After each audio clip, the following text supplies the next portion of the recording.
নমস্কার বন্ধুরা, Piyali Bengali kitchen চ্যানেলে আপনাদেরকে স্বাগত। চলে এসেছি আরও একটি নতুন ভিডিও নিয়ে। আচ্ছা বলুন তো, বাচ্চা থেকে বড় কার না পছন্দের এই কেক, তাও যদি হয় এমন টেস্টি চকলেট কেক। আর আমি এটা একদম দেখাবো ঘরোয়া পদ্ধতিতে আর উপকরণে, যে কেউ বানাতে পারবে। যারা পারো না বা ভয় পাও তারাও খুব সহজে বানিয়ে ফেলবে। তাহলে চলো শুরু করি। প্রথমেই আমি নিয়ে নিচ্ছি মেজারমেন্ট কাপের 1 কাপ ময়দা, দিয়ে ওটাকে আমি চেলে নিতে হবে। এরপর ওই কাপেরই ধরুন 1 কাপের 2 ভাগের 3 ভাগ আমাদেরকে কোকোয়া পাউডার দিয়ে দিতে হবে, দিয়ে ওটাকেও চেলে নিলাম। এরপরে 1 টেবিল স্পুন হচ্ছে বেকিং পাউডার দিয়ে ভালো করে এটাকে আমাদের মিশ্রণটাকে ভালো করে মাখিয়ে নিতে হবে। এরপর আমি 2টো ডিম নিয়ে নিচ্ছি। এবার ডিম দুটোকে ফাটিয়ে নেব। এবার এটার সাথে যেই মেজারমেন্ট কাপের 1 কাপ ময়দা নিয়েছিলাম ওই কাপেরই হাফ কাপ চিনি দিয়ে দিলাম। আপনারা চাইলে একটু বেশি পরিমাণেও দিতে পারেন। এবার এটাকে ভালো করে ব্লেন্ড করতে হবে, আর সাথে হাফ কাপ রিফাইন্ড তেল ওটাও দিয়ে দিতে হবে ওর সাথে, আর 3 চামচ বাটার দিয়ে ভালো করে আমাদেরকে ব্লেন্ডারের সাহায্যে ব্লেন্ড করতে হবে। ধরুন যতক্ষণ না বাটার, তেল সব কিছু চিনি গুলে একসঙ্গে এমন একটা পেস্ট তৈরি হচ্ছে ততক্ষণ পর্যন্ত আমাদেরকে ব্লেন্ড করে নিতে হবে।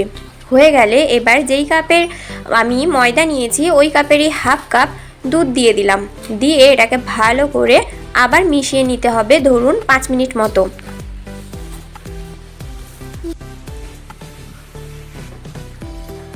এবার আগে থেকে যে আমি মিশ্রণটাকে একসাথে মিশিয়ে রেখেছিলাম ওইটা অল্প অল্প করে দিতে হবে, একবারকে নয়, অল্প অল্প করে দিয়ে এভাবে নাড়তে থাকুন যাতে ভালোভাবে জিনিসটা ওই দুধের সাথে ভালো করে মিশে যায়।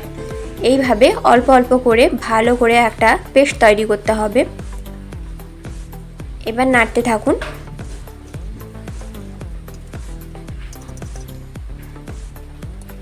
এগুলো দেওয়ার পর দেখবেন আমাদের বাটারটি একদম ঘন হয়ে আসবে।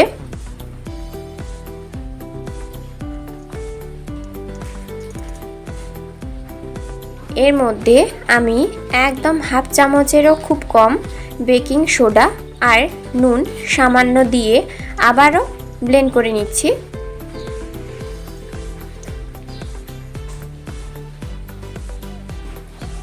এইভাবে অনেকক্ষণ আমাদেরকে একটু হাত যন্ত্রণা হলেও কিছু করার নেই, ব্লেন্ড করতে হবে।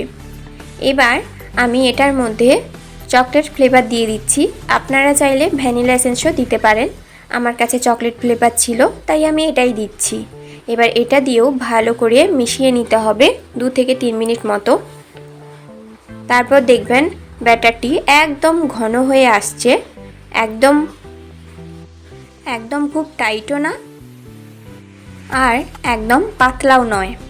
দেখুন এইভাবে তুললে এইভাবে যেন ঝরে পড়ে, তখনই বুঝবেন এটা আমাদের একদম তৈরি হয়ে গেছে। দিয়ে আরও কিছুক্ষণ ব্লেন্ড করে নিন। এবার আমাদের একটা অ্যালুমিনিয়ামের জায়গা নিয়ে নিতে হবে, দিয়ে তেল ব্রাশ করে নিচ্ছি। এরপর একটা আমি বাড়িতে এমনি সাধারণ কাগজ ওটাকে গোল করে কেটে নিয়েছি এর মাপে, আপনারাও এটাই করতে পারেন। দিয়ে ওটার মধ্যেও আমি তেল ব্রাশ করে নিচ্ছি, তারপর শুকনো ময়দা দিয়ে কোট করে নিচ্ছি এইভাবে। তারপর আগে থেকে যে ব্যাটারটি বানিয়ে রেখেছিলাম এবার এটাও দিয়ে দেব, ওর মধ্যে ঢেলে দিচ্ছি।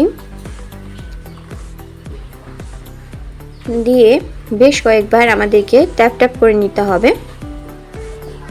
দেখুন এইভাবে ঠিক একটু আঁচড়ে নেবেন উপর থেকে নিচে, দিলেই দেখবেন এটা সুন্দর বসে গেছে সেট করে নেওয়ার জন্যে। তারপর একটা জায়গা গরম করে, যাতে যেখান থেকে বাতাস বেরোবে না সেরকম একটা জায়গা আমাদেরকে নিয়ে ভালো করে ওটার মধ্যে সেই ব্যাটারটি যে জায়গাটি রেখেছিলাম ওইটা বসিয়ে দিলাম, দিয়ে ঢাকা চাপিয়ে রাখতে হবে ওই ধরুন 40 মিনিট মতো। তারপর দেখবেন এরকম ছুরি বা কিছু কাঁটা চামচের সাহায্যে দেখবেন যখন আমাদের লাগছে না তখন বুঝে যেতে হবে যে কেকটা একদম আমাদের তৈরি।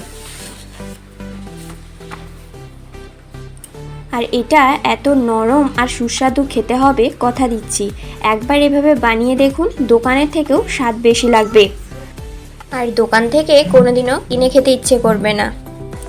এটা বাচ্চাদের টিফিনে বা বড়রাও খুব ভালো করে সুন্দরভাবে খেতে পারবেন। তাহলে চলুন ঠিক এইভাবেই বানিয়ে নিন একবার আপনার বাড়িতেও। যদি ভালো লাগে ভিডিওটি প্লিজ সাবস্ক্রাইব, লাইক আর কমেন্ট আর শেয়ার করে দিন। নমস্কার বন্ধুরা, ভালো থাকবেন, সুস্থ থাকবেন।